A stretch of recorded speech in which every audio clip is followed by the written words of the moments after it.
A gente, antes de dar o pontapé mesmo, a gente conversou com a Câmara Técnica, conversou com vocês também, até para a gente alinhar esses últimos encontros, e aí batemos o martelo naquilo que já tinha ficado combinado no último encontro, que nós íamos hoje aprofundar o currículo no processo de implementação. No encontro formativo passado, nós falamos sobre o currículo de uma maneira geral, e hoje a gente vai falar mesmo do processo de implementação para aqueles municípios, para aquelas secretarias da educação que desejam aí já iniciar o processo ou se programar, se planejar como quais são as etapas que precisam ser estabelecidas aí para tocar a implementação do currículo. A pedido da Câmara Técnica, no final dessa apresentação, a gente vai falar especificamente do currículo da educação infantil. Nós vamos dar um espaço maior para o currículo da educação infantil, mas, de uma maneira geral, nós vamos falar da elaboração do currículo, como é esse processo de elaboração do currículo, e vamos trazer alguns exemplos exitosos para que a gente possa discutir. Eu trouxe o exemplo de 2 municípios que fizeram a implementação ou estão fazendo a elaboração recentemente, o currículo do estado, o currículo do município de São Paulo. Eu queria trazer para vocês o currículo para a gente discutir o exemplo de Sobral também, na educação infantil, mas o currículo de Sobral foi retirado da transparência do site, porque eles estão reelaborando, então ele não está disponível. Ontem mesmo fui baixar para vocês, eles já retiraram, porque eles estão reelaborando o currículo, e ele não está mais em acesso para o público baixar. Mas, de toda forma, a gente vai discutir alguns pontos também do currículo de Sobral, que eu acho que é relevante. A Alicia depois vai trazer alguns pontos, e a gente vai se deter nisso. E no de janeiro, gente, a gente vai aprofundar, é como se fosse camadas. Nós trabalhamos mais conceitualmente no primeiro encontro, nesse nós vamos falar de elaboração, e vamos falar de maneira, assim, bem orientativa mesmo, de assessoria, e lá no terceiro nós vamos descer uma última camada, que é a matriz. Como é que esse currículo chega no chão da escola por intermédio da construção do planejamento dos espaços e dos tempos, né, principalmente do planejamento dos tempos, que é o grande papel da matriz, tá? Então, a gente vai finalizar lá em agosto com essa última orientação e deixando aí para aqueles municípios que vão iniciar o processo de elaboração de currículo ou de revisão do seu currículo, para que tenha esses parâmetros e essas orientações, tá bom? Bom, então hoje a gente vai falar do currículo, mas vamos ver como a base, como que a BNCC chega no chão da escola. Eu acho que talvez a melhor forma de definir o currículo municipal é essa, construir processos para que a base chegue no chão da escola. Construir caminhos para que a base, a BNCC, seja de fato um instrumento norteador das práticas pedagógicas, da gestão educacional da Secretaria Municipal de Educação e da coordenação pedagógica, tá? Bom, o nosso objetivo hoje é apoiar vocês, apoiar a Anvap Educa na organização para elaboração do currículo municipal, aqueles que forem tocar esse processo. As mesmas etapas são utilizadas para a elaboração do regional. Tem vários caminhos que vocês podem usar. Cada município pode elaborar o seu currículo individualmente. A região pode se organizar para apoiar as etapas do currículo. É um dos exemplos que eu trouxe aqui para vocês. Na verdade, em Santa Catarina, não, foi em Santa Catarina, isso mesmo. Em Santa Catarina, uma rede de secretarias municipais de educação se reuniu e se organizou para apoiar os municípios da rede na elaboração e tem a possibilidade de elaborar um currículo regional propriamente dito. Então, a colaboração ela pode ser tanto na elaboração do currículo regional, como também o consórcio se reunir para apoiar nos parâmetros e na organização geral do processo. Então, hoje a gente vai dar essas orientações mais na prática. Mas antes, gente, eu queria relembrar algumas coisas com vocês do que a gente discutiu na semana passada. O primeiro ponto, quando a gente pensa em BNCC, nós pensamos, por que que tem uma base? A base foi criada para que, de norte a sul do país, nós tivéssemos parâmetros, né, o mínimo, digamos assim, das aprendizagens que todas as crianças e adolescentes devem ter de norte a sul do país. Então, a base, a BNCC, ela é o grande parâmetro e garante a igualdade no acesso a conteúdos mínimos e competências mínimas de aprendizagem e equidade para que ninguém tenha menos do que é direito de ter. Então, por isso, a base diz o que ensinar em todo o Brasil. O currículo, ele já traz a identidade da região ou do município, mas essa identidade já é transposta didaticamente no como ensinar. A base não diz como ensinar, a base diz o que ensinar. O que ensinar, gente, já está posto na base. Oi, Helena. Os slides saíram na hora Eita. que você ajustou a projeção. Eita, obrigada, Helena. Vamos lá, deixa eu corrigir isso. E eu aqui falando, achando que estava arrasando e estava sendo arrasada. Peraí. Ai, ai. Agora voltou. Voltou? Pronto, aí vamos lá, então. Às vezes, coordenadores pedagógicos, professores, né, enfim, diretores perguntam assim para a gente, mas o que ensinar? O que colocar na matriz? O que colocar no currículo? O que, gente, já está posto por lei desde 2017, que é a base. Mas se o que ensinar já está posto, para que serve o currículo?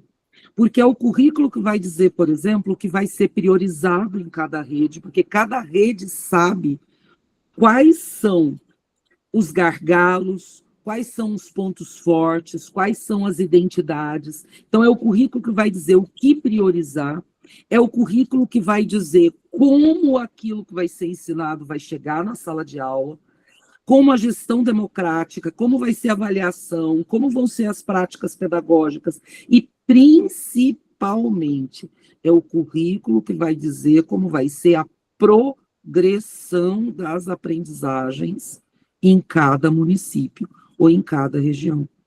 Como a progressão dessas aprendizagens, ano a ano, vão ser organizadas. Por isso, a gente falou no encontro passado que o coração do currículo são os organizadores curriculares, porque são eles que definem como as competências, como as habilidades vão progredir ano a ano dentro do contexto de cada município. Por isso, hoje a gente vai falar um pouquinho mais dos organizadores curriculares, tá? Então, para reforçar, se na BNCC, a BNCC estabeleceu parâmetros, ou seja, no Brasil todo, está todo mundo discutindo as mesmas habilidades, ela também definiu competências gerais mínimas para a educação básica. Significa que, ao terminar a educação básica, o jovem, a criança, ela tem que ter 10 competências gerais mínimas para ir para quê? Para a vida. Para ir para o mundo do trabalho, né? Para ter competências e habilidades mínimas que permitam a sua inserção na sociedade como um cidadão ativo. Um ponto fundamental, a gente está falando muito de educação integral hoje, mas desde a BNCC que a base é a educação integral, gente. Né? Que está se discutindo o quê? Que o desenvolvimento humano é global. E, por último, ela é esse alicerce, por isso que ela chama base, ela é esse alicerce comum. E os currículos? O currículo vai contextualizar para o município esse conhecimento, vai trazer para a realidade local, dizendo, olha, aqui, nosso município tem uma proximidade muito grande com o Paraná, com culturas do Paraná muito próximas da divisa, E nós temos aqui uma influência muito forte indígena, mas também temos uma influência muito forte dos pomeranos, né, que tem inclusive uma língua reconhecida como língua nacional brasileira, os pomeranos, e nós precisamos aqui que a alfabetização dos alunos tenha tais e tais especificidades, porque esses alunos são bilíngues.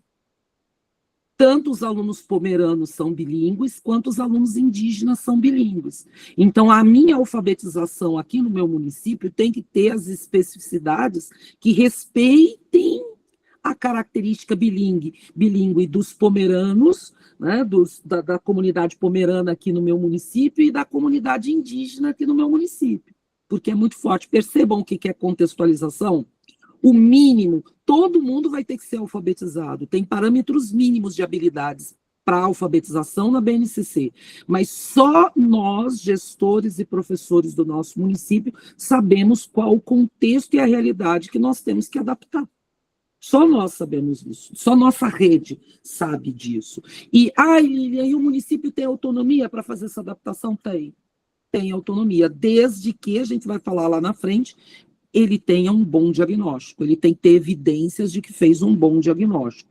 Isso é condição sine qua non, tá?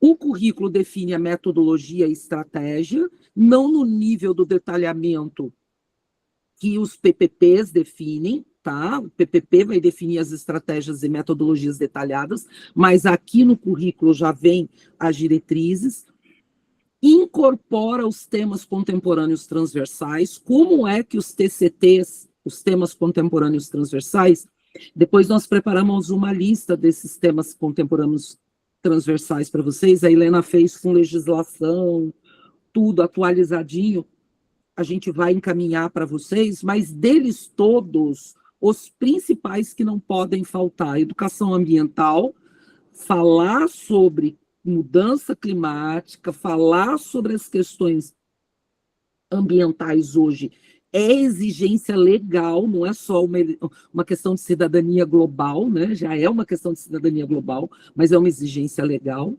Direitos humanos e educação para as relações étnico-raciais. Essas aqui são os temas contemporâneos transversais mínimos. Inclusive, esses três já têm legislação própria. Já tem legislação própria, são tão importantes que já tem legislação própria, já tem diretriz própria para serem implementados nas escolas. Fortalecer a autonomia pedagógica das equipes escolares. O currículo não pode engessar. Tá? Ele não pode engessar as equipes escolares. Ele tem que dar o caminho, mas ele não é receita. Currículo não é receita, gente. Tá? Ele não é receita de bolo. Ele é o caminho a ser percorrido. Procedimento de avaliação e material de orientação. Depois que elabora o currículo, a próxima etapa é construir os materiais de orientação para professores, para coordenadores, porque o currículo ele se presta a isso, gente, a orientar a rede sobre como implementar a BNCC.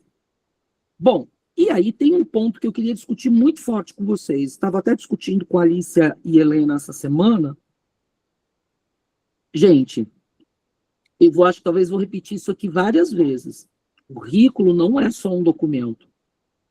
Na verdade, o documento é evidência de que o currículo foi construído, foi socialmente construído. O currículo é um pacto social, é você reunir professores, é você reunir conselhos, é você reunir Ministério Público, é você reunir assistência social, saúde, discutir de maneira intersetorial. Para quê? Para que haja um envolvimento no processo de elaboração e depois haja uma apropriação na prática desse currículo. Eu vou aprofundar isso mais adiante, né, dos aspectos que isso envolve, mas um currículo que não tem construção social, eu inclusive defendo, até dizendo isso para a Alice essa semana, eu estou orientando a elaboração de um currículo no município, falei, não tenham pressa, é preferível construir devagar, mas construir com engajamento e com apropriação da comunidade, do que fazer correndo ou comprar um currículo né? Absorver um documento pronto que ninguém se apropriou, que ninguém participou, que não tem pactuação social. Então, e aí, gente, esse é um ponto que, particularmente, eu defendo de maneira muito enfática, que o currículo precisa ser construído com participação e coletivamente, porque senão depois ele vira um documento morto, que não chega na sala de aula, tá? Eu trouxe nesse caso, tem um estudo de caso muito legal que eu trouxe para vocês, de construção social do currículo, que é do município de Pedrão, na Bahia. O que o município fez em 2020? Ele engajou de maneira expressiva os professores na elaboração do currículo.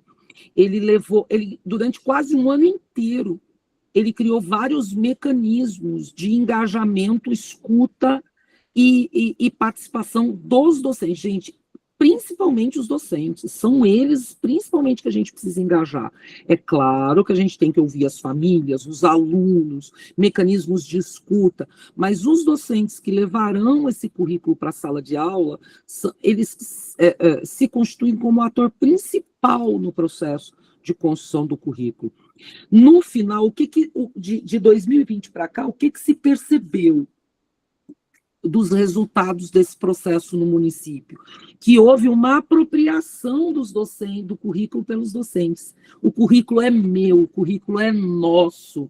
E os docentes, aqui tem algumas falas embaixo, né, dos docentes dizendo do que foi a importância para eles e para a rede e para mudar a perspectiva do que significa currículo e BNCC para a rede de Pedrão. É tão interessante esse caso que ele virou estudo científico, ele está publicado já. Eu coloquei aqui o link embaixo para vocês conhecerem o estudo, que vale a pena para vocês entenderem como foi esse processo de engajamento dos professores. Bom, se o currículo, a cocriação do currículo, a construção coletiva gera pertencimento e alinhamento conceitual em toda a rede, significa que o currículo é uma ferramenta de gestão democrática, certo? É uma ferramenta de fortalecimento da gestão democrática. O que Pedrão fez? Pedrão deu voz à comunidade escolar, principalmente aos professores, mas a toda a comunidade escolar, por meio de várias consultas públicas, não só uma. Basicamente, o que é que ele observou nas consultas públicas, tá? O que ele ouviu das comunidades escolares durante a consulta pública? Onde é que queremos chegar com o currículo? Quais nossos objetivos? Quais nossas metas? Quem devemos envolver para engajar, ouvir, participar no currículo? Né? Como é que nós vamos planejar essas consultas públicas ao longo do ano? Nós vamos fazer audiência pública? Vamos fazer formulário online? Vamos fazer rodas de conversa presencial? Eu estou participando como eu disse, eu estou orientando a elaboração de um currículo no município. Eles fizeram todas essas modalidades. Fizeram audiências públicas, estão fazendo uma audiência pública em cada território do município, para descentralizar. Além disso, estão fazendo grupos de trabalho com os docentes, quinzenalmente, e levaram nas escolas, nas reuniões de pais e mestres, a discussão do currículo. E, para isso, eles fizeram na mesma modalidade. Esse exemplo nessa tela ainda é o exemplo de Pedrão, na Bahia, mas lá nesse outro município que eu estou orientando, eles estão usando esse mesmo procedimento. Eles construíram um cronograma durante todo o processo, que é um cronograma de escuta, de consulta pública e de formação continuada dos docentes durante a elaboração do currículo. Tá? E dá muito certo mesmo. Não tem uma fórmula exata, mas se for para definir uma fórmula, gente, de um currículo vivo e relevante, a gente fala muito de PPP vivo, acho que está na hora da gente começar a falar de currículo vivo também, porque tem muito município que elabora o currículo e ele vira letra morta, né, sem ser utilizado na sala de aula. É a união entre a base, a identidade local e a construção coletiva, com participação. o resultado disso é um currículo relevante. Tá? Se for para a gente criar uma fórmula do processo, das etapas principais para a construção de um currículo relevante. Bom, depois dessa introdução, como é que a gente elabora o currículo? Quais são as etapas? Como de costume, gente, a gente vai mandar os slides para vocês, então não se preocupem. E está gravando também. Então, isso tudo vai para vocês, tá? E a gente vai montar uma orientação também desse passo a passo e encaminhar uma orientação por escrito para que vocês tenham isso organizado. O primeiro passo, eu quero que vocês olhem que aqui na lateral, ó, aqui na lateral, ó, tem diálogo, comunicação, formação. Vocês vão ver essa flechinha em todas as etapas, que é a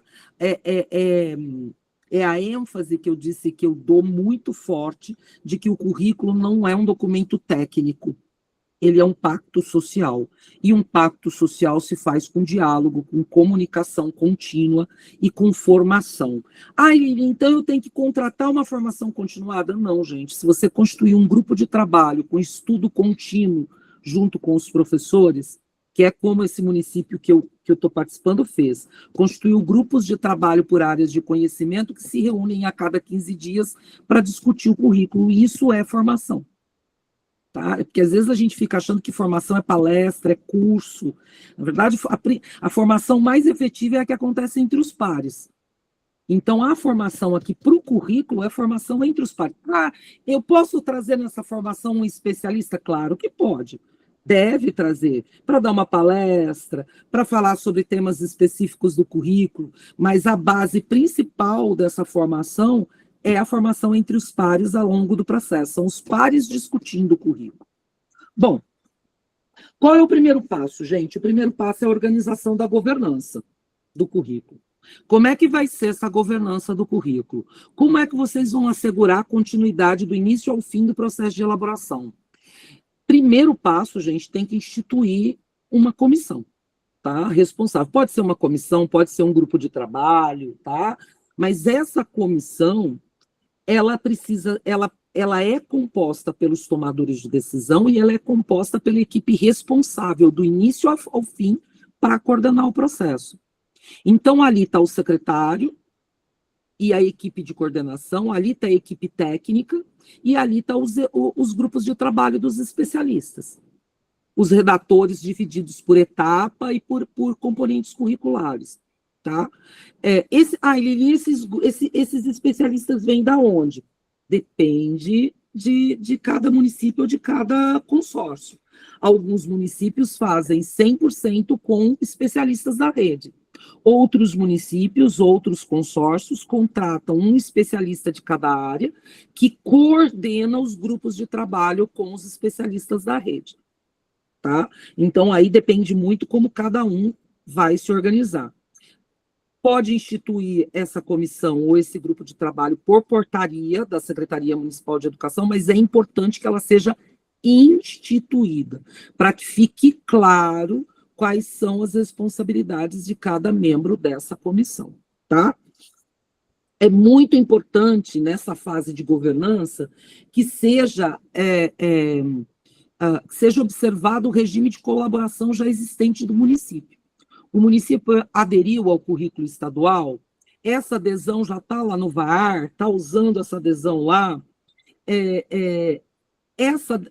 como é utilizado esse currículo estadual da rede?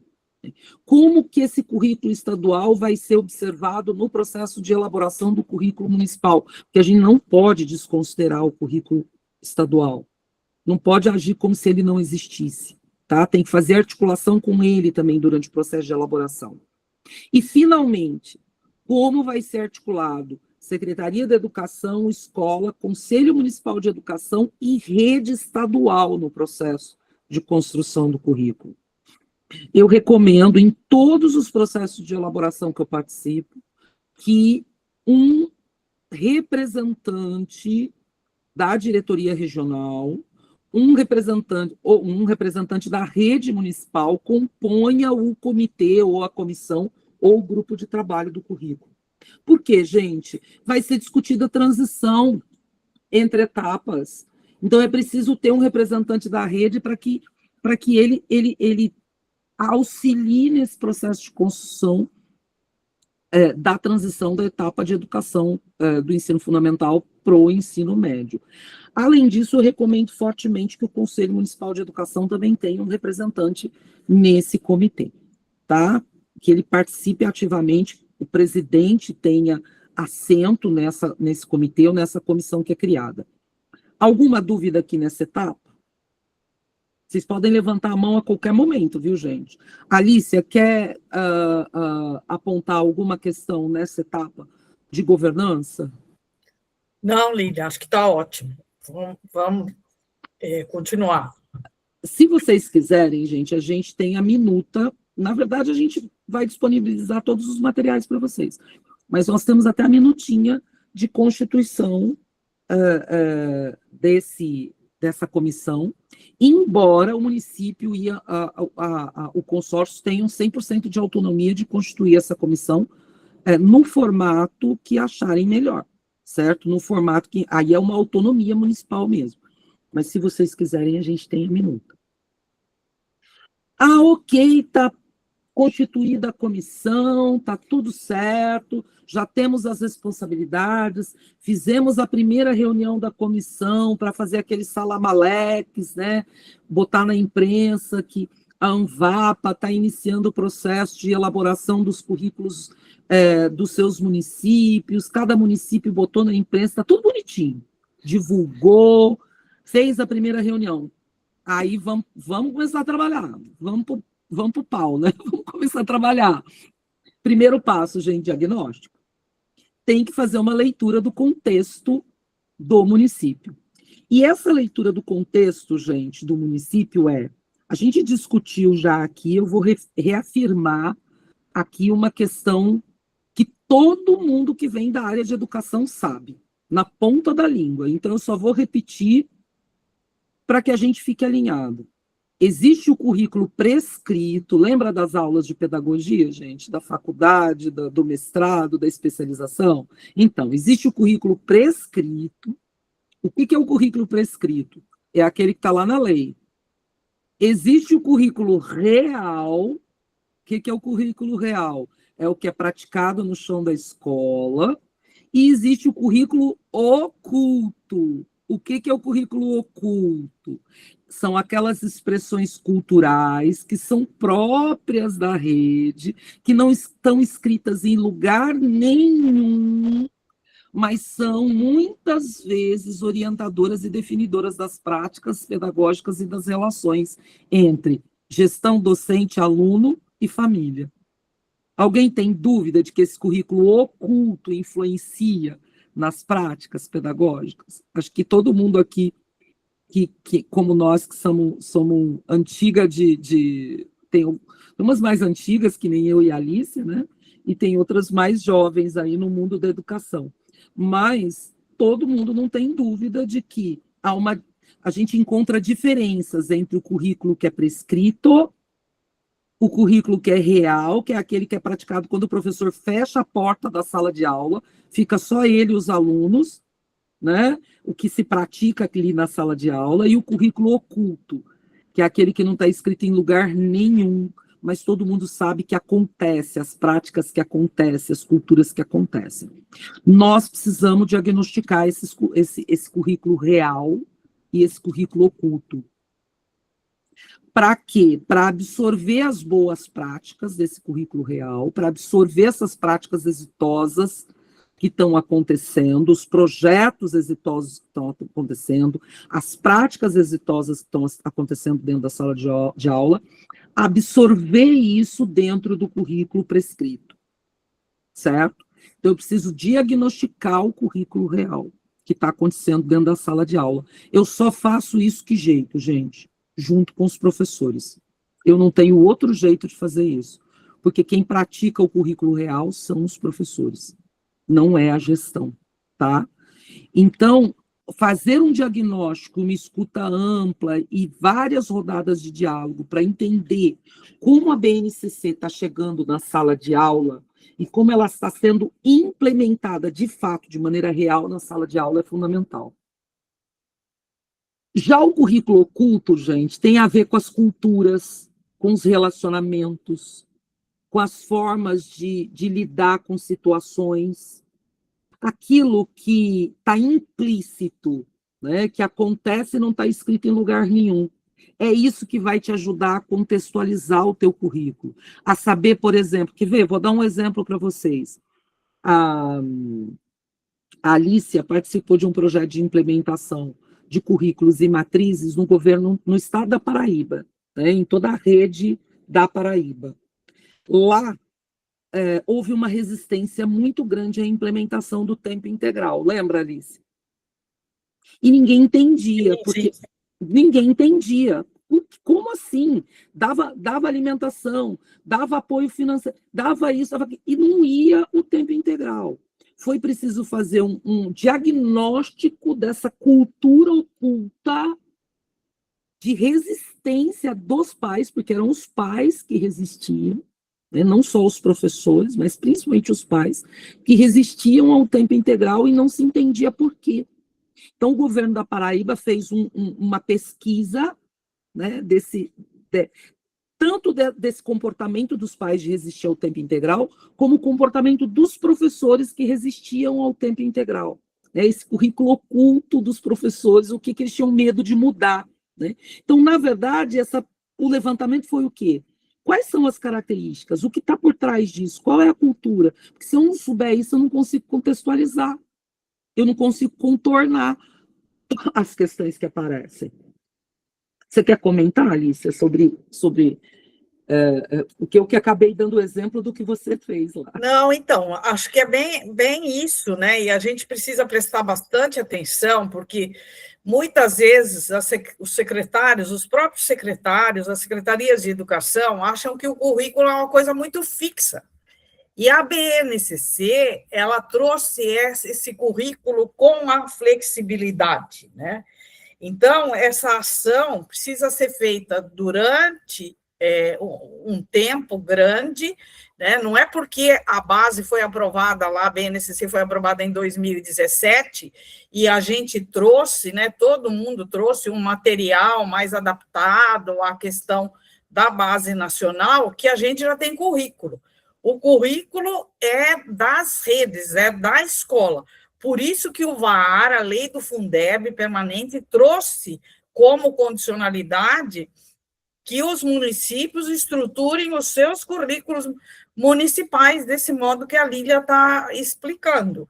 Então, eu acho que é uma ação, né, de retomada para 2026 de todos os municípios. Poderá ser feito isso em termos de ANVAPA, mas cada município terá que fazer todo esse processo, que é da gestão democrática, mobilizar os conselhos municipais de educação, porque são eles que vão homologar o currículo, e o currículo tem que ter essa formação permanente entre os educadores, a comunidade escolar, para que melhore a aprendizagem. Tudo isso tem um objetivo grande, que é a melhoria da aprendizagem dos alunos.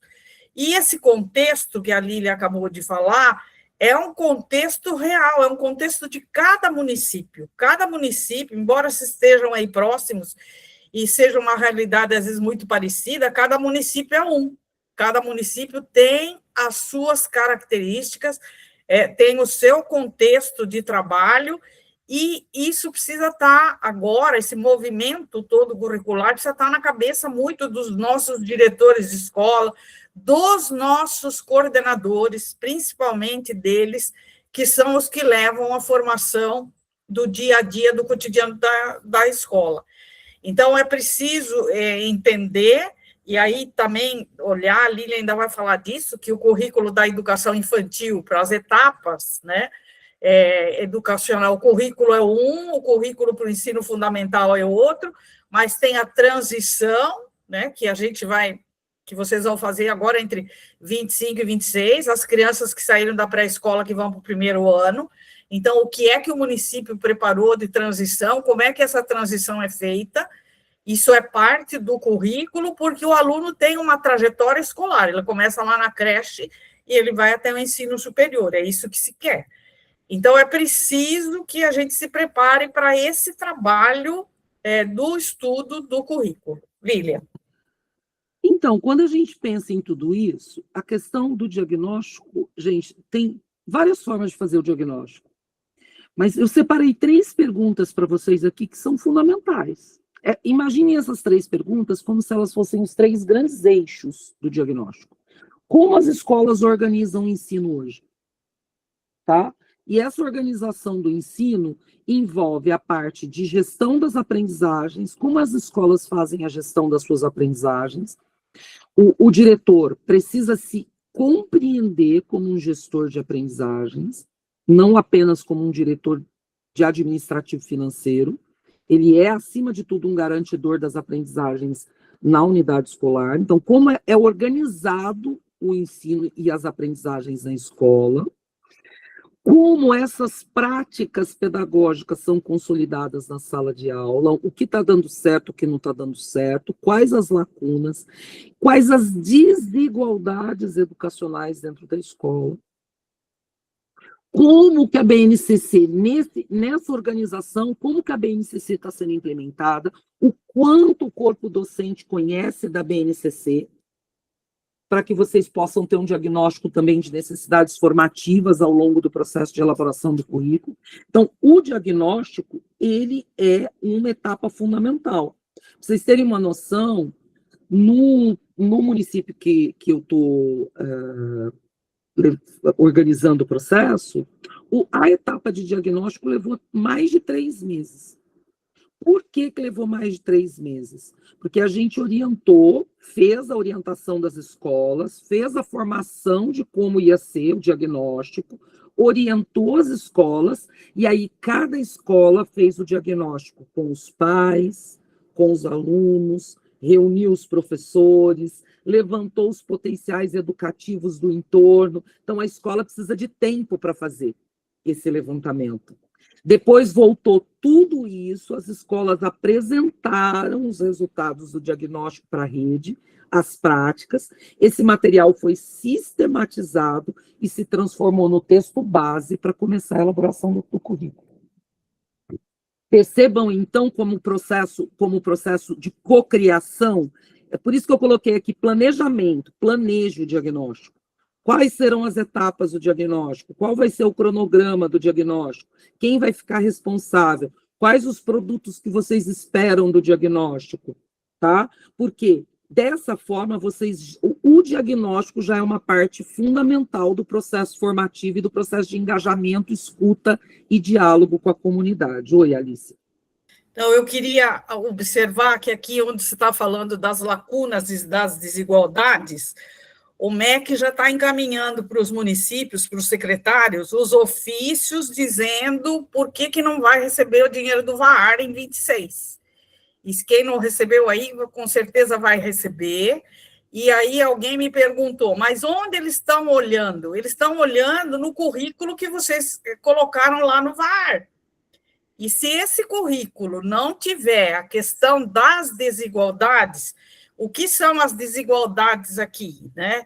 São todo o levantamento que precisa fazer de raça, cor, de nível socioeconômico, da inclusão, de toda a política educacional orientada para a boa aprendizagem. E isso precisa estar lá no currículo. Como é que o município vai trabalhar esse currículo das desigualdades? Como é que vai diminuir essas desigualdades? E aí, muitos não colocaram nada, então vem lá a resposta negativa, dizendo o seu município não trabalhou as desigualdades no currículo local ou no currículo regional, ou até muito no currículo paulista, que não se apropriou muito disso, dessa questão das desigualdades educacionais. Então, prestar o máximo de atenção, né, e fazer esse trabalho para que depois, em 26, vocês possam está colocando lá dentro do VAR, diminuindo essas desigualdades na aprendizagem dos nossos alunos, para que vocês possam receber esse recurso, que é do Fundeb permanente, que veio para ficar, e é um dinheiro a mais no caixa do Fundeb, no caixa da Secretaria de Educação. Ok, Lilian? Bom, terminei o diagnóstico, finalizei. Gente, outra coisa, é importante que eu diga para vocês que essas etapas, elas não são necessariamente assim, eu só começo uma etapa quando eu termino a outra, tá? Muitas delas acontecem concomitantemente.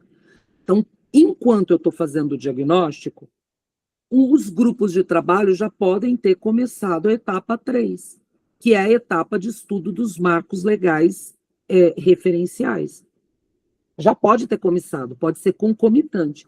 E esse estudo pode se prolongar durante todo o processo. Por quê? Porque ele é o núcleo aqui, digamos, da formação, né? Em que toda a rede vai estar discutindo os marcos legais, vai estar discutindo as diretrizes curriculares nacionais, as DCNs, vai estar discutindo a BNCC, o currículo estadual, a legislação, vai estar estudando a BNCC, estudando as habilidades, estudando os códigos alfanuméricos, já começando a discutir o que é que precisa adaptar ou não precisa adaptar.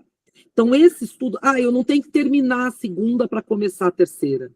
Vocês podem ir junto, fazendo esses estudos, definindo na comissão quem fica responsável por coordenar o diagnóstico, quem fica responsável por coordenar o estudo dos marcos legais. Vocês podem definir isso já lá na comissão, tá? Esse processo de estudo é o coração formativo e o coração da apropriação da BNCC, das diretrizes nacionais e do currículo estadual dentro do processo formativo. Uma forma de organizar é a partir dos grupos de trabalho por área. Pode ser constituído grupos de trabalho de linguagens, grupo de trabalho de ciência da natureza, grupo de trabalho de ciências humanas, grupo de trabalho de ensino religioso, né, das áreas de conhecimento, ou os grupos de trabalho podem ser por componente curricular. Grupo de trabalho de história, grupo de trabalho de língua portuguesa, grupo de trabalho de educação física, só que aí tem mais grupos, eu acho um pouco mais complicado. Eu prefiro que sejam feitos grupos de trabalho por área de conhecimento, que fica mais concentrado e o diálogo melhora. Mas esse estudo vai sendo feito por área. Mais uma vez, tem que planejar. Quando esses grupos vão se encontrar, qual o tempo que eles vão ter para estudar? A secretaria vai definir uma carga horária dentro da secretaria para esses grupos se reunirem? Ou não? Isso vai ser em horário fora. A gente sabe quando é horário fora, dificulta o engajamento dos professores. Tem um município, por exemplo, que tentou fazer isso à noite. Não conseguiu engajar os professores, porque os professores já estavam cansados para vir para a discussão nos grupos de trabalho. Então, tudo isso tem que planejar antes de começar. Como é que vai ser o calendário desses encontros, desses grupos de trabalho? Quem vai ser o coordenador de cada grupo de trabalho? Tudo isso está definido lá na governança, lá na constituição da comissão, tá? Qual é o resultado desse estudo? Já é as orientações, o texto de orientação e indicações do que precisa ter ou não ter, ou enfatizar no currículo. O resultado desse estudo, por isso ele pode seguir, não precisa ser assim, eu só começo quando termino o diagnóstico e eu não começo outras coisas antes de terminar o estudo. Esse item 3, ele pode seguir ao longo de todo o processo, porque é desse núcleo de estudo dos marcos legais e referenciais que vai sair a orientação, o escopo básico do que vai para o currículo municipal. Bom, vocês não estão me parando, gente, nem parando a Alice, quer dizer que vocês estão indo, estão entendendo. Qualquer coisa vão chamando aqui, tá? Terminei o estudo, ou pelo menos já avançou bastante no estudo, já finalizou o diagnóstico, e aí? É a hora de sentar, a comissão, e vamos discutir, com base nisso tudo, nos estudos que nós fizemos, e com base no diagnóstico, quais vão ser as bases do currículo do nosso município ou da nossa região. Quais são os princípios que serão enfatizados? É claro que equidade, inclusão, direito à aprendizagem são fundamentais, mas que outros princípios vão ser enfatizados? Qual é a concepção de educação que nós temos? Qual é a concepção de currículo? Qual a concepção de ensino-aprendizagem? Quais são as diretrizes pedagógicas para a rede, orientações gerais para a rede? É aqui que vocês definem os primeiros capítulos do currículo. Na verdade, o capítulo 1 do currículo, tá? Que eu já vou discutir com vocês, eu trouxe alguns exemplos, vai ficar mais claro. Mas daqui já vai sair o capítulo 1 do currículo. Capítulo 1, pelo menos, e o capítulo 3 ali já vai sair, que são das orientações das práticas pedagógicas, tá? E já vai sair as orientações para a construção dos organizadores curriculares. Então, é o momento de sentar e organizar e sistematizar tudo isso, tá?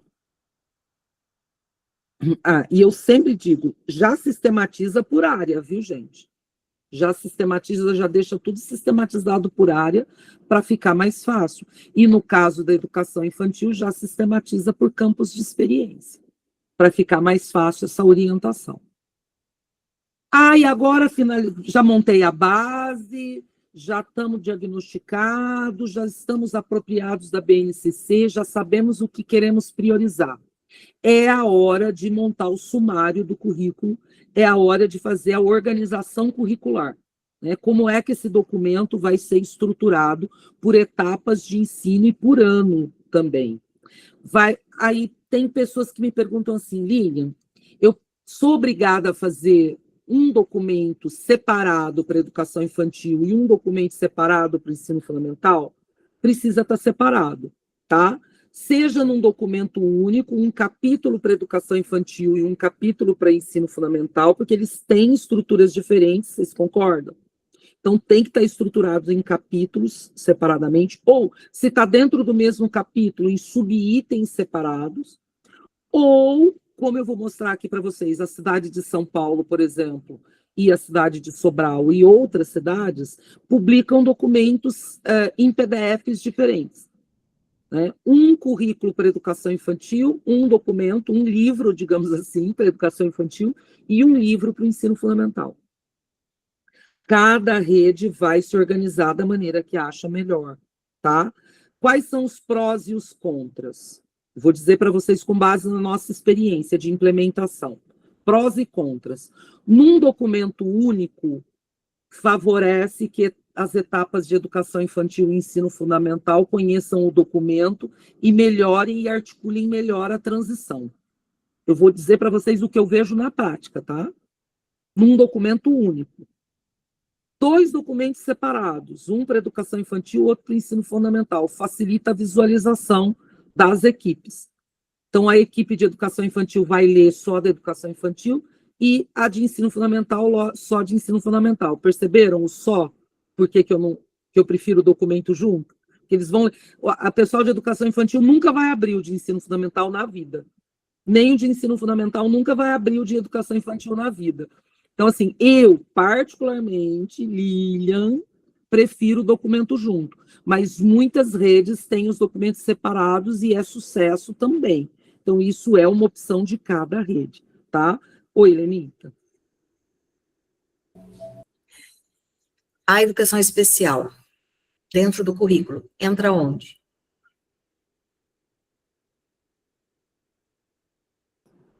Deixa eu voltar aqui, Lenita. Você tem dentro do currículo, Lenita, tanto para educação infantil quanto... Os documentos que você faz separadamente são por etapas, tá? Então, você tem etapa de educação infantil, etapa de ensino fundamental e ensino médio, que nas etapas são esses grandes, porque o currículo são das etapas. As modalidades, elas têm que ser trabalhadas transversalmente em todas as etapas. Então, se você tem um currículo, se você tem um documento para educação infantil e um documento para ensino fundamental, você vai ter que ter a modalidade da educação infantil, a modalidade da educação especial, tanto na educação infantil quanto no ensino fundamental, entendeu? Vai ter que ter nos dois. Do mesmo jeito que você vai ter que ter educação do campo nos dois, se você tiver escola de educação do campo. Do mesmo jeito que você vai ter que ter educação tecnológica, se você tiver ensino médio. Educação indígena bilíngue e quilombola. Tá? Agora, se for um documento só, você tem lá um capítulo para educação infantil, um capítulo para o ensino fundamental, e aí você tem um capítulo para as modalidades, tá? Abordando as modalidades. Um capítulo abordando... Vou dar um exemplo aqui no que eu participei aqui de Ribeirão Preto. Eles construíram as modalidades dentro dos capítulos do ensino fundamental e da educação infantil. Não fizeram capítulos separados? Fizeram as matrizes, a progressão dos aprendizados com as especificidades dentro de cada um dos capítulos, sem fazer um capítulo separado. Então, Lenita, não tem uma norma que obrigue você a fazer a formatação, a organização do documento assim ou assado, mas não pode não ter, tá? Por quê? Porque você precisa definir a progressão das aprendizagens específicas para o caso da educação especial. Você precisa definir a organização curricular e a progressão das aprendizagens específicas para a educação bilíngue e indígena. E educação bilíngue de surdos, por exemplo, ou de educação do campo. Tem que ter as especificidades, entendeu? Da progressão das aprendizagens. Porque, senão, é aquilo que a Alicia falou no anterior. Você não estará fazendo isso daqui, ó. Vamos voltar lá, ó. Essa parte aqui, ó, que é a das desigualdades, tá vendo? O currículo estará passando uma tábua rasa nas diferenças, promovendo a desigualdade. Vocês lembram que no primeiro encontro formativo a gente falou de justiça curricular? Vocês lembram disso? Isso acho que a sua pergunta foi ótima, Lenita, porque deu possibilidade para a gente trazer o tema de novo. Isso é justiça curricular. Um currículo que define as especificidades, seja por etapa, seja por modalidade, né, das aprendizagens. Se o currículo não definir essas diferenças, ele não estará praticando a justiça curricular. Então, a forma como vai no documento não tem problema. Pode ser por capítulo, pode ser separado. O que não pode é não ter, tá? Aí vai depender muito, Lenita, da contextualização da tua rede, como que a tua rede está acostumada a organizar. Depois que o currículo está pronto, aí você pode produzir materiais de orientação específicos, certo? Aí você pode publicar material de orientação específico para educação infantil, material de educação específico para ensino fundamental, anos iniciais, material específico para orientação anos finais, material específico para educação do campo, para educação especial, entendeu? Você vai publicando aos poucos os materiais, não precisa publicar tudo de uma vez. Você vai fazendo os materiais orientativos e vai deixando publicado na rede. Oi, pode falar. Documentos orientadores. Isso. Pode ser material orientador, documento orientador, material de orientação das práticas pedagógicas. Tem município colocando como apêndice 1, apêndice 2, 3 e assim por diante, né?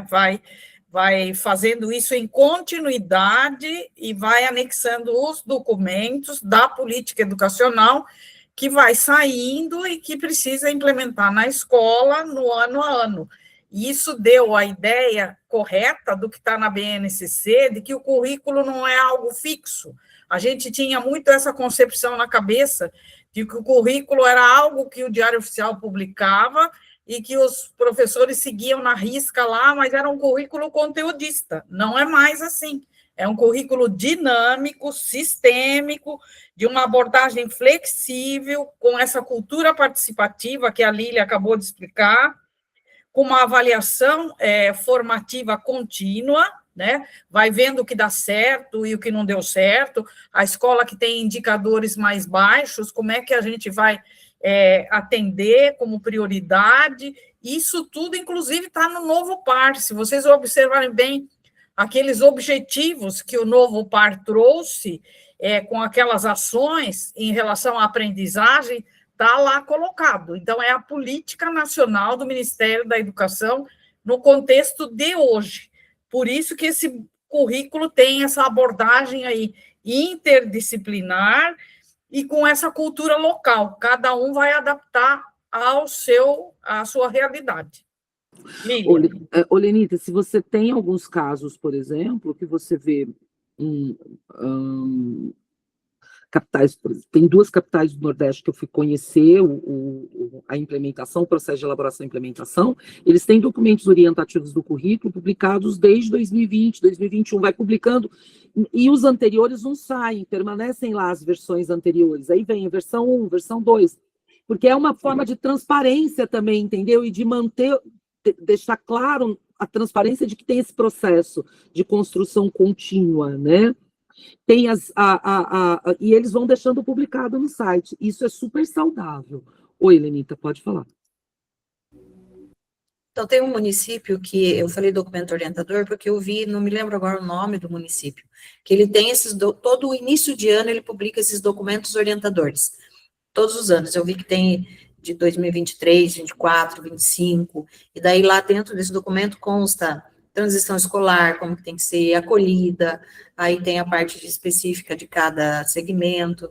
Então, vocês estão falando, eu estou relacionando com esse documento que eu vi. Tem os documentos orientadores de organização da rede, né, que são os documentos anuais de como você organiza a rede, e tem os materiais de apoio para a implementação do currículo.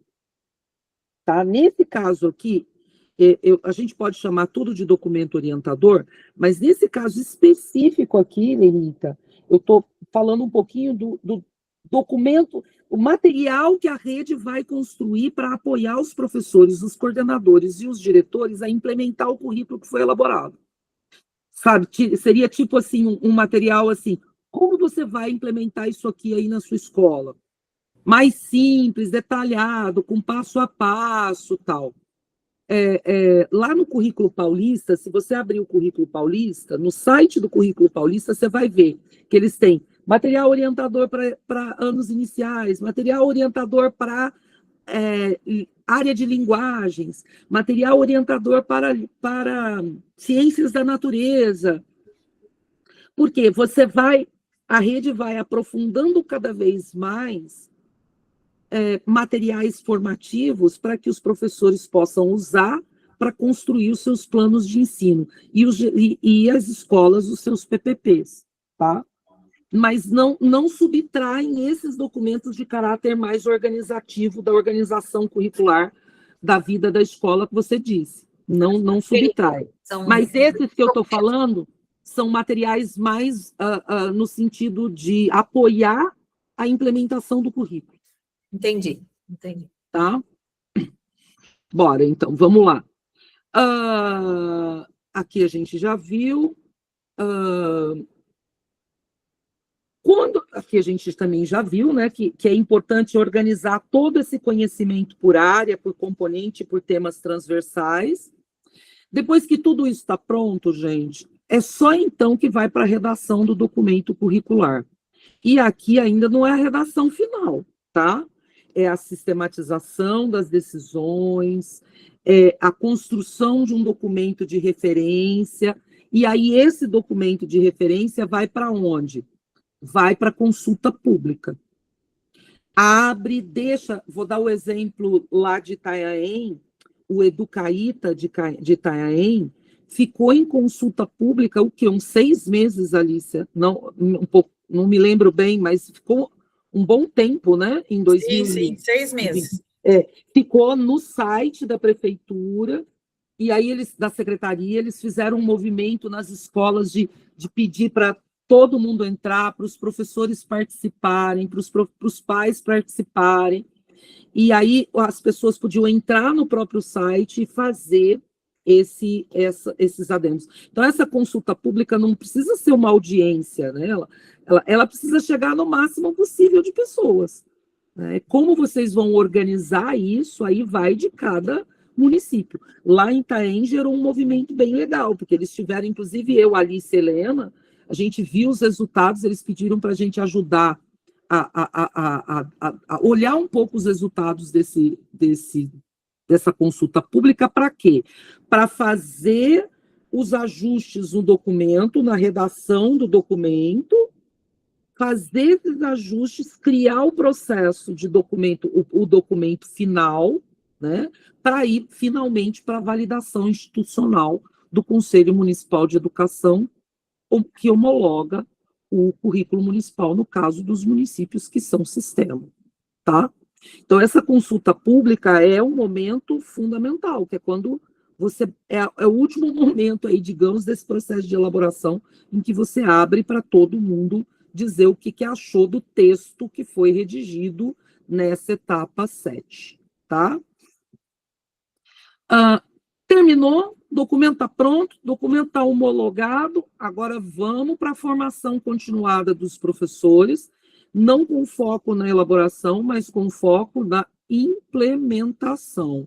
Aqui, Lenita, que é o momento, é na implementação que é o momento de construir os materiais de apoio para implementar, tá? Aí vai para a revisão dos PPPs, vai para a revisão dos planos de trabalho docente, vai monitorar todo o processo de implementação como um processo contínuo de como esse currículo está sendo implementado. Ok, gente? Essas 9 etapas do currículo são as 9 etapas básicas que todo mundo tem que seguir. É o mínimo que todo mundo tem que seguir para ter um currículo relevante. Vamos ver agora alguns pontos de atenção e alguns exemplos práticos, tá? Que na hora de elaborar o currículo. Primeiro passo, é um ponto que quando a Lenita perguntou, a gente já abordou.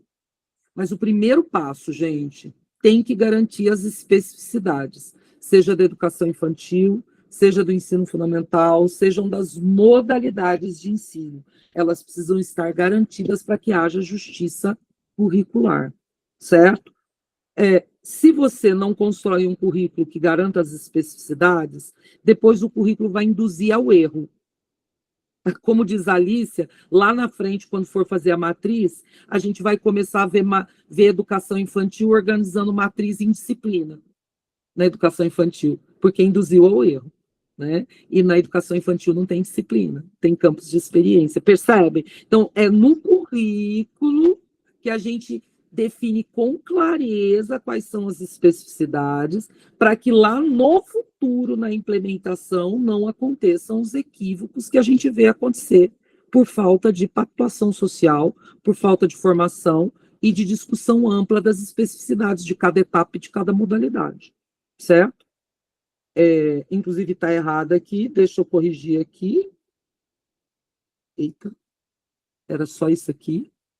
Aí, porque agora eu vou abrir um pouquinho para você falar, Alicia, da especificidade da educação infantil, antes de eu ir para os organizadores curriculares, pode ser? Pode. Então, lá na frente, eu deixei a parte da educação infantil lá na frente, mas eu queria que vamos focar aqui para isso ficar bem claro, para a gente tocar as próximas etapas dos organizadores curriculares. Tá bom. Então, a educação infantil, ela vem, é o primeiro texto que tem lá na BNCC, é o da educação infantil. O que veio de novidade na educação infantil? A educação é uma área de conhecimento e movimento, ela não pode ser sempre do mesmo jeito. A gente tinha lá atrás, né, outras diretrizes para a educação infantil veio na LDB em 96 para dentro dos sistemas de ensino, então a creche e a pré-escola passaram a ser escola, nem devia chamar pré, né, mas devia chamar escola, e vieram acontecendo as mudanças na educação infantil. Aí, a última mudança da educação infantil, e essa resolução número 1, agora de 24, que traz as diretrizes operacionais, ela se remete à resolução número 5, lá do Conselho Nacional de Educação, que traz as diretrizes para a educação infantil. E lá tem o artigo que diz que o organizador curricular da educação infantil devem ser os campos de experiências. E os campos de experiências são conhecimentos já sistematizados pela humanidade que as crianças precisam aprender no seu cotidiano. Eles não são componentes curriculares, né? E por que eles organizaram em campos de experiências? Organizaram em campos de experiências para garantir os direitos, né? Os direitos que são constitucionais e que muitas vezes as nossas crianças, como cidadãos, não têm esses direitos garantidos. Então, quando a gente pergunta para os professores e conversa sobre a educação infantil, os professores têm claro hoje que a educação infantil tem 2 eixos, né, que são as interações e as brincadeiras. Então, a criança deve aprender, as aprendizagens devem ser as interações com os adultos, com outras crianças, deve ser com interação, quando se interage na ação, naquilo que está se fazendo, no cotidiano. E essas crianças, nas devidas faixas etárias, elas vão aprendendo nesse cotidiano, brincando. O brincar veio como um direito específico da educação infantil, porque é desse modo que as nossas crianças têm que aprender e se desenvolver. A base trouxe os objetivos de desenvolvimento de acordo com as fases que a criança vai passando, de 0 a 3, de 4, de 5, e depois, quando vai lá para o ensino fundamental, que tem 6. Então, garantir os direitos, o conviver, o brincar, o participar, o explorar, o expressar-se, o conhecer-se, são direitos que devem estar na organização curricular. Então, tem os eixos, depois tem os direitos, e depois organiza o currículo pelos campos. E os campos de experiências, eles não são componentes curriculares. Quando eu falo eu, o outro e o nós, né, vai trabalhar toda a autonomia da criança, como os nossos educadores já vinham trabalhando, mas precisam entender mais do que é essa formação do eu, do outro e do nós. Eles não precisam estar aqui, né, fundamentando com nada que é do componente curricular. Quando fala lá no componente, no campo de experiência, que traz os sons, que traz a parte da música, o movimento, também, muita gente confunde com a educação física. A educação física infantil, ela é movimento, ela é para as crianças poderem, né, ter o equilíbrio, poder pular, poder fazer várias brincadeiras que deem tudo isso de conhecimento para o mundo, para a vida, né? Pula corda, tudo que a gente faz lá na educação infantil, mas sem a conotação de componente curricular.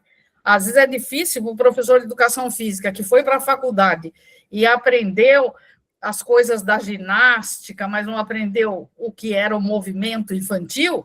Ele precisa se reciclar, ele precisa voltar e olhar como que ele vai dar essa educação infantil, educação física infantil para essas etapas da infância.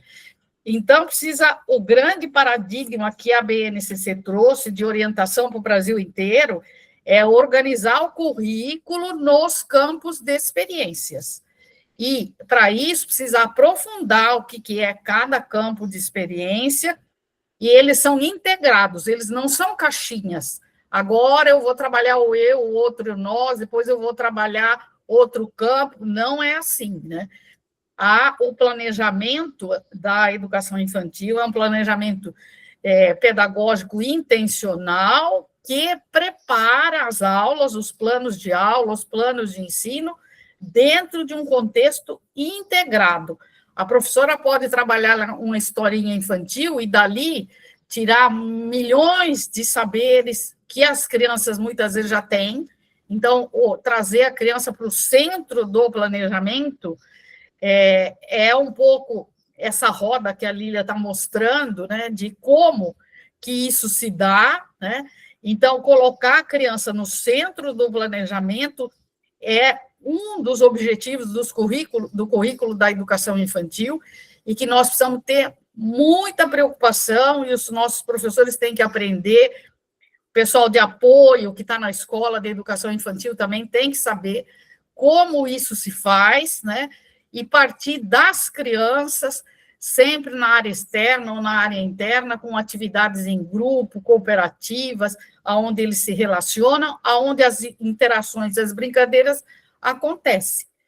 Está faltando muito disso, e acho que uma outra coisa que está faltando muito no currículo da educação infantil é observar o diálogo das nossas crianças, né, e os professores poderem ir registrando e vendo os conhecimentos prévios que eles têm, para depois acrescentar outras coisas. Então, eu tenho uma preocupação grande, né, tenho falado isso para a Lília e para a Helena, com o currículo da educação infantil, porque ele pode ser muito melhor do que ele é hoje nas nossas escolas, e essas crianças não precisam chegar alfabetizadas no primeiro ano, mas elas têm que chegar prontas para essa alfabetização. E aí a gente não ter tantos problemas depois com os 6, com os 7 anos, até o segundo ano, elas têm que estar preparadas nos campos de experiências integrados, para que elas possam ir para a área da leitura, aí sim, aí vai para o componente curricular depois dessa transição. Lília. Desculpa, Alice, mais uma vez, eu achei que estava compartilhando e não estava compartilhando a sua fala. Você fechou o som, Oi. Alice? Oi, fala. Eu achei que estava compartilhando a imagem e não estava compartilhando. Agora que eu via, coloquei no meio. Não faz mal. Pessoal, essa é uma imagem que resume a arquitetura curricular do currículo de educação infantil da rede municipal de São Paulo, da cidade de São Paulo, tá? A arquitetura curricular, reparem como é que está a arquitetura curricular da rede municipal de São Paulo. Mundo, no círculo maior, as diretrizes curriculares nacionais de educação infantil, então, olha lá, patrimônio cultural, patrimônio científico, patrimônio ambiental, tecnológico e artístico, o que traz a base, que são os campos de experiência, o eu, o outro, nós, escuta, pensamento e imaginação, traços, sons, cores, imagens, espaços, tempos, corpo, gesto e movimento. Então, aqui, é a base. E aí, onde está o currículo? Eu gosto muito dessa imagem deles, porque eu acho que clareia para vocês entenderem a parte do currículo. Aí, o currículo vai pegar tudo isso. Eita, desculpa, gente. Eita. Isso aqui está super sensível, está mudando toda hora. Eita. Peraí. Aí. Vai pegar tudo isso, as DCNs, a BNCC, o currículo, e vai trazer para as especificidades do município. No caso do município do estado, do município de São Paulo, da capital, o que eles fizeram? Traduziram isso em áreas, culturas, linguagens, brincadeiras, integrações, artes, ciências, corpo e movimento, que são as traduções das diretrizes curriculares nacionais e da base para dentro do currículo integrador da cidade de São Paulo, da rede municipal de São Paulo. Tendo sempre ao centro o bebê e a criança, né, foi o que a Alicia falou. No centro de tudo tem que estar o bebê e a criança. E aqui é o que a Alicia colocou lá no início, que eu achei que estava a imagem, e não estava a imagem, que também é lá do currículo da Rede Municipal de São Paulo, que são os eixos para a discussão: conviver, conhecer, explorar, participar, expressar e brincar, e como isso é traduzido no currículo municipal de São Paulo. Tá bom? Agora, vamos ver o exemplo do currículo municipal de São Paulo. Eu trouxe aqui para vocês...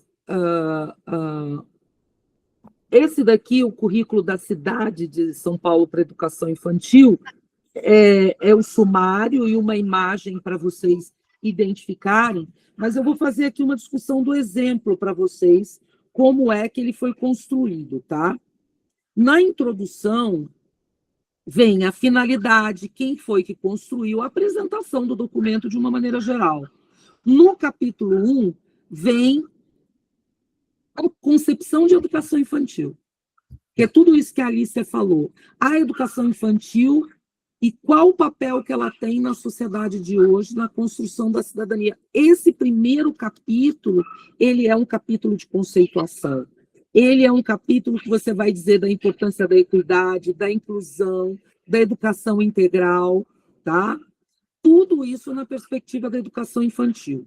No segundo capítulo do Currículo Municipal de São Paulo, eles trazem a base pedagógica da educação infantil. A grande pergunta é, como as crianças aprendem educação infantil?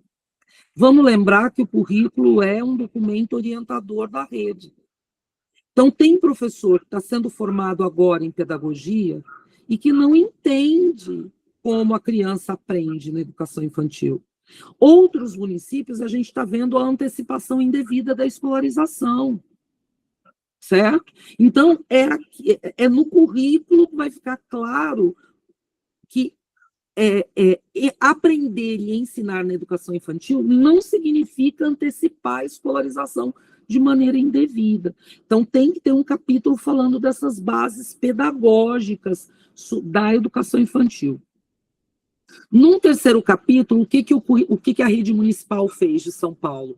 Tratou do papel do professor. No capítulo 2, gente, eles trataram da aprendizagem, como a criança aprende.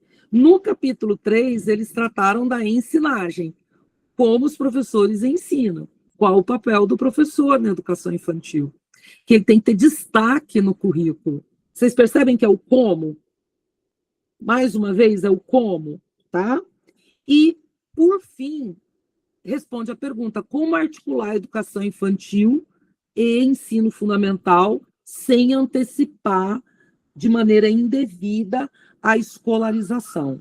E aí finaliza com a gestão democrática. Como vai ser a gestão desse conhecimento? Na ensinagem é que eles colocam os organizadores curriculares. Agora, vamos ver agora. Até aqui tudo bem, gente? Algum ponto? Eu sei que é muita coisa, mas vai ficando claro com o tempo, tá? Isso vai ficando um pouquinho mais claro. Uma coisa bem legal que a Secretaria Municipal de Educação de São Paulo fez foi construir a matriz de saberes, né?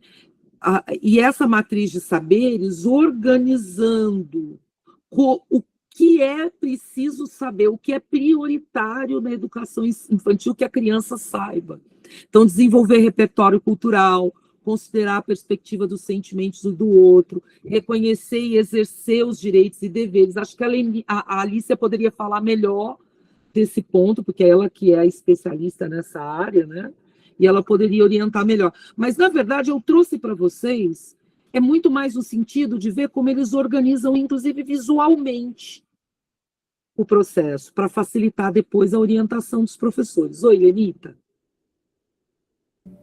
Falando em currículo, né, da questão da construção de um currículo, quando fomos para o seminário de educação especial lá em Campos do Jordão, teve uma palestrante, Flávia, eu não me lembro o sobrenome dela, ela falou sobre a convivência escolar, e o foco dela é a parte social da escola, né, ela trabalha com pesquisas, esqueci o nome do instituto.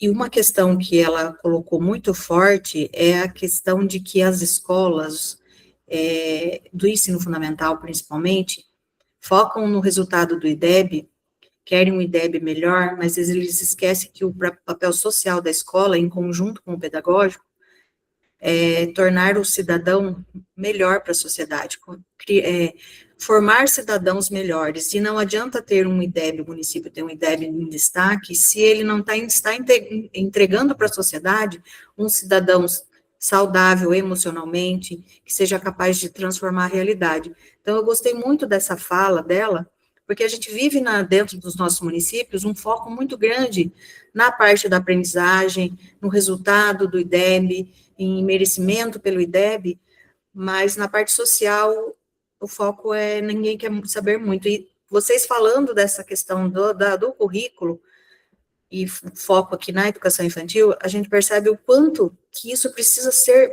transformado dentro do nosso município, o quanto que essa cultura precisa ser transformada. E não é fácil, não. Ó, você sabe... Com a construção do currículo de forma democrática, numa gestão democrática, a gente consiga iniciar... Ter essa perspectiva, né? Você sabe, Lenita, que eu sou professora de direitos humanos há uns 20 anos já. E sempre quando eu falo em direitos humanos e escola, eu digo assim, garantir a aprendizagem e o bem-estar. Eu nunca falo aprendizagem sozinha. Por quê? Adianta você oferecer para a sociedade alunos de altíssimo poder cognitivo e baixíssima capacidade de gestão das emoções, violento, corrupto, que não resolve problemas, com baixa capacidade de resolução de problemas. Adianta. Esse aluno não será, ele não colaborará para a sociedade. Muito pelo contrário. Então, assim, quando a gente fala em aprendizagem, por isso eu gosto muito da perspectiva da educação integral. A educação integral não fala na aprendizagem cognitiva só. Ela fala da aprendizagem socioemocional, relacional, né? Como você ser um ser humano melhor, né? E eu estava dizendo assim, é claro que a gente tem que trabalhar isso no ensino fundamental, no ensino médio, mas a gente sabe que muitos dos nossos alunos chegam no ensino fundamental já com problemas seríssimos nesse sentido. Então, a gente precisa pensar no futuro e começar a trabalhar forte isso desde a educação infantil. Então, sempre quando eu falo em aprendizagem e bem-estar. Se não tiver bem-estar na escola, como é que o aluno tem uma aprendizagem global? Então, eu concordo 100%, Lenita. Quem usa o IDEB como única forma de avaliar a rede está muito equivocado. O IDEB é um indicador apenas, só um, que inclui resultado no SAEB e taxa de aprovação e reprovação, só isso. É um recorte mínimo do que significa aprendizagem numa rede. Mínimo. Né? Mínimo. Então, você tem toda a razão, concordo plenamente com essa formação, com essa autora que você ouviu, é tudo que eu acredito. E a Alicia também, tem certeza, e a Helena, é tudo que a gente acredita. Né?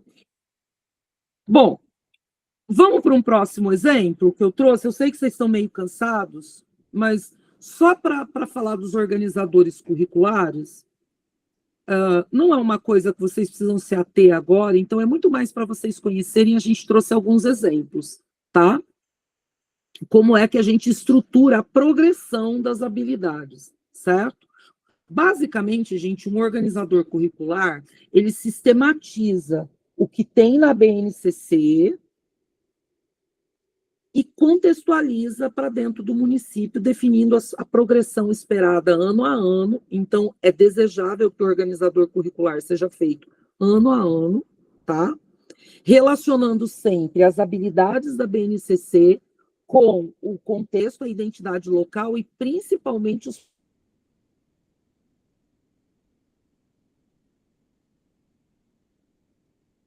que vão definir a coerência. Lembra sempre quando fala assim, e o seu PPP está alinhado à BNCC? Né? Quem define, quem ajuda a escola a alinhar o PPP dela à BNCC é o currículo. A gente fala de PPP e BNCC e fica um buraco no meio, ninguém fala do currículo, né? Como se o PPP da escola fosse lá na BNCC e não tivesse o currículo com os seus organizadores curriculares para ajudar a escola a alinhar o PPP à BNCC. Então, é desse buraco que se trata os organizadores curriculares. Eles vão orientar as escolas como alinhar os PPPs dela e os projetos à BNCC. Tá? Se fosse para a gente resumir o currículo, né? E aí a gente anda pelo Brasil afora, e todo mundo está falando em PPP alinhado à BNCC, e ninguém fala do currículo, que é o organizador no meio do caminho. Alícia. Eu estou vendo que você está querendo abrir o coisa para falar, Alícia. Não, Não? pode, Não? pode ir. O que é um organizador curricular, gente? Segundo a BNCC, o organizador curricular, ele é um quadro, tá? Ele pode ser um quadro, ele pode ser um texto. Eu prefiro quadro, tá? Eu prefiro quadro. Mas em alguns currículos a gente vê ele organizado por tópicos, por texto. Pode ser também sem problema nenhum. Não tem uma regra, uma lei que te obrigue a fazer em forma de quadro ou em forma de texto, tá bom? Ele apresenta as habilidades, as unidades temáticas, os objetivos de conhecimento, as habilidades que tem que ter naquele ano, por isso ele tem que ser por ano, tá? E qual é a progressão e adaptação dentro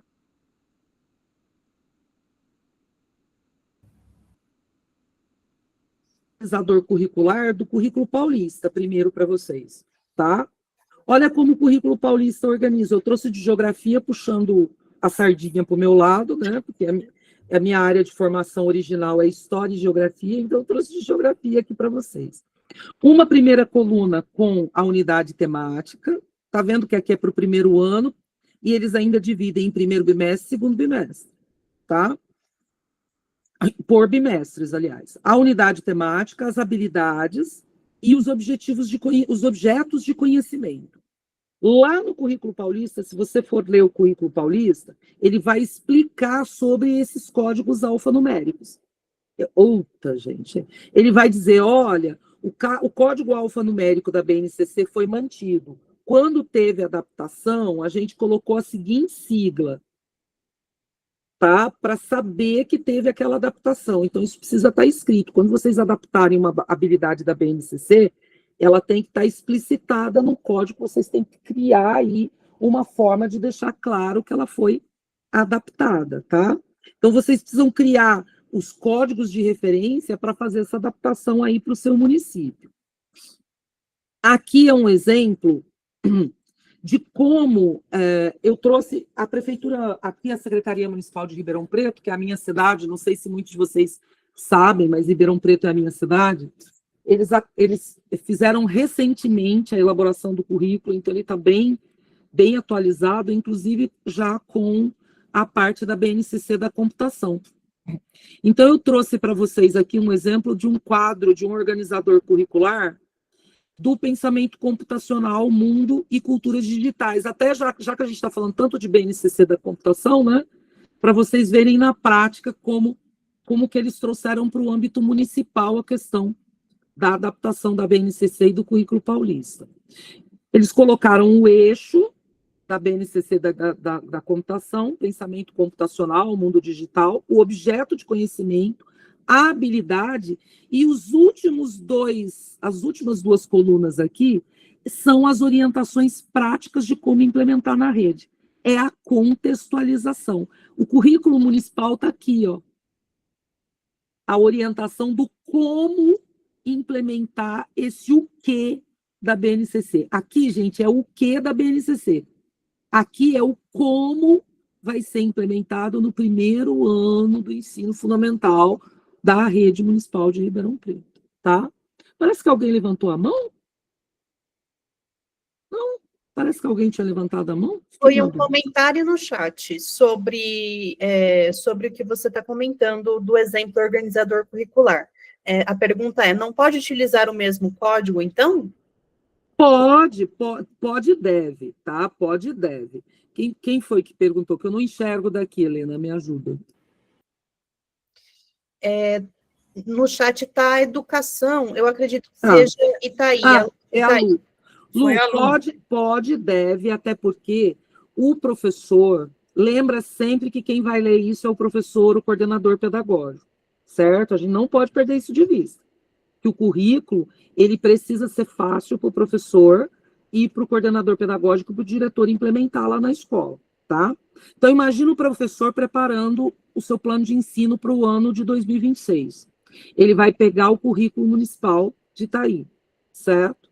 Aí ele tem que pegar esse código, ele tem que saber a qual habilidade da BNCC ele se refere, tá? Então, é importante você manter o código da BNCC e colocar a adaptação na frente. Por exemplo, olha o código, ensino fundamental, ó, EF01C, CO01, você pode botar, vai fazer uma adaptação nessa habilidade? Põe lá, traço, tá? Traço, Itaí, ou traço I de Itaí, e aí um código A, B, C, você cria um código, e aí lá no teu currículo você vai dizer, olha, quando aparecer a palavra Itaí, é porque houve adaptação naquela habilidade. E aí você vai definir o código. Mas é fundamental manter a estrutura da BNCC para o professor localizar, a não ser que você crie um absolutamente novo. Né? Absolutamente novo. Mas mesmo assim, é fundamental que você se remeta à BNCC, porque lembra, a BNCC já disse o que ensinar. Então, o que você pode fazer, por exemplo? A habilidade EF01, CO01, você pode desmembrar, por exemplo, aqui em Ribeirão Preto, teve a habilidade da BNCC que eles desmembraram em duas. Tá? Aí eles criaram o código alfanumérico, pegaram o alfanumérico da BNCC e botou A e B. E colocou, olha, quando tiver A e B, é porque foi desmembrado. Que é uma contextualização. Tá? Então pode sim, sem problema. Tá bom? A gente vai mandar esses exemplos para vocês, a gente não vai aprofundar tanto, mas observem na explicação da habilidade. Eles estão facilitando para o professor, já dizendo o que é aquela habilidade. Eles estão dizendo para o professor, olha, essa habilidade de organizar objetos físicos ou digitais nesse mesmo conjunto pode ser organizado e agrupado de diferentes maneiras, enfatizando características desejadas. A organização adequada pode facilitar a busca de um objeto específico dentro de um conjunto. Você está dizendo para o professor como planejar a sua aula. Tá facilitando. E aqui do lado, inclusive com exemplos de como que o professor pode levar isso para dentro do plano dele. Aqui é um outro exemplo, esse está em azul ainda, gente, porque está sendo construído num outro município que eu participo. Eles organizaram por unidade temática, objeto de conhecimento, habilidade da BNCC, e aqui a parte local. Numa única coluna, eles colocam a orientação para o professor e como contextualizar para a sala de aula lá no município deles. Tá? Isso aqui é um município lá de Tocantins. O que ele faz? Define o ano, define a unidade temática, objeto de conhecimento, identifica a habilidade da BNCC e descreve a progressão esperada, como o tema vai ser trabalhado dentro da sala de aula. É um outro exemplo de como a gente pode pensar esses organizadores curriculares, tá? O que a gente pode aprender já para finalizar, gente? Já para ir para a finalização. O que a gente pode aprender com esses exemplos? Seja de São Paulo, seja de Sobral, seja de Ribeirão Preto, seja de tantos outros lugares, seja de Araguaína, seja, enfim, Campos do Jordão, de tantos lugares que estão vivendo, que já viveram o processo de elaboração do currículo. Primeiro, a elaboração do currículo começa pelas escolhas, gente. O currículo é sempre pautado por escolhas. Quais são as escolhas de fundamento? Quais são as escolhas quanto aos princípios, as concepções? Que professor que eu quero para a minha rede? Né? Quais são as orientações para o papel do professor? De organização pedagógica, escolhas quanto a como vai ser articulado educação infantil e ensino fundamental, quais serão as ações pedagógicas fundamentais e como vai ser a implementação. E não esquecer, em todos os exemplos exitosos no Brasil, o currículo que mais dá certo é aquele que é um documento orientador do trabalho do professor, da coordenação pedagógica e da gestão da rede. Os melhores currículos que a gente viu são aqueles que são fáceis do professor usar, da coordenação pedagógica usar, que eles entendem e que pode ser usado na sala de aula. Ele dá a direção, mas ele não engessa o professor, o trabalho do professor. O que mais? O que mais que a gente pode aprender com os melhores exemplos? Que currículo é processo, não é produto. A gente fica achando que o currículo é o papel. O papel é evidência de que foi construído coletivamente num processo de gestão democrática. Ele tem que dialogar com a formação docente. Os melhores que a gente viu, todos dialogaram com a formação docente. E todos que tiveram, e aí eu trago o exemplo de Sobral, porque eu tive recentemente com a secretária que implementou em Sobral, em 2020, todo o processo que agora é exitoso, e eu perguntei para ela, o que você fez de diferente para chegar onde Sobral está hoje? Ela falou, eu não fiz nada diferente, só fiz bem o arroz com feijão. Bem feito, fiz um arroz com feijão bem gostoso, bem feito, e é isso. Então, uma boa gestão democrática, uma boa formação docente, uma boa articulação dos processos de gestão. E a implementação contínua, com a participação da comunidade escolar. Eu defini aqui algumas sugestões de leitura para vocês, e a gente encerra aqui. Queria ver com vocês, eu sei que vocês já participaram, já tiraram a dúvida. Alice, eu queria abrir a palavra para você. Então, eu acho que é isso, né? É um processo, precisa preparar as redes para esse processo, e eu penso que é um trabalho contínuo, mas deve começar em 2026. Às vezes as redes querem fazer aquela semana pedagógica, né, de começo de ano, para trazer alguém até para falar, mas eu acho que a temática de 26, 27 e 28 tem que ser o currículo escolar para poder melhorar a qualidade e a equidade da aprendizagem, tanto na educação infantil como no ensino fundamental, quem tem anos iniciais e quem tem anos finais, né? A gente tem que se desdobrar para que esse processo seja bem feito e incluir todo mundo, incluir principalmente o diretor, o coordenador e os nossos professores. Muitos estão saindo das faculdades e estão tendo um pouco desse estudo sobre o currículo e a BNCC, mas muitos já estão na rede há muito tempo, né, já passaram por algumas mudanças curriculares, mas não se aprofundam, né, e acabam fazendo sempre do mesmo jeito, eu já faço assim, há não sei quantos mil anos, e não percebem que a educação é algo em mudança, e sempre ter esse foco que a Lília falou, não é só a aprendizagem, mas é o bem-estar do aluno, é a saúde mental, é o clima escolar, é melhorar a escola, como falava Paulo Freire, para a vida, né, das pessoas. Helena, algum recado para os que a gente está no último encontro do ano, só vamos nos encontrar agora em janeiro? Algum recado final, Helena? Eu acho que vamos dar bom ano novo, Feliz Natal, né? Está todo mundo cansado, querendo descansar. Os recados são que, a partir de amanhã, eu e a Alicia vamos suspender os contatos com os secretários, inclusive em respeito à semana de recesso do pessoal administrativo, né?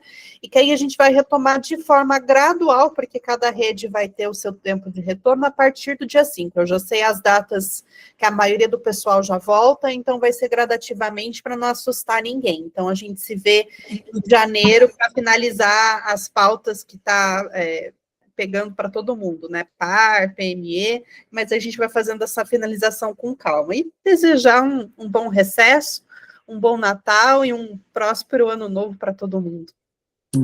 Gente, um beijo no coração de vocês, que a luz divina da força criadora se derrame nas populações dos 14 municípios representados aqui hoje, e que nós possamos ter um final de ano abençoado. Lenita?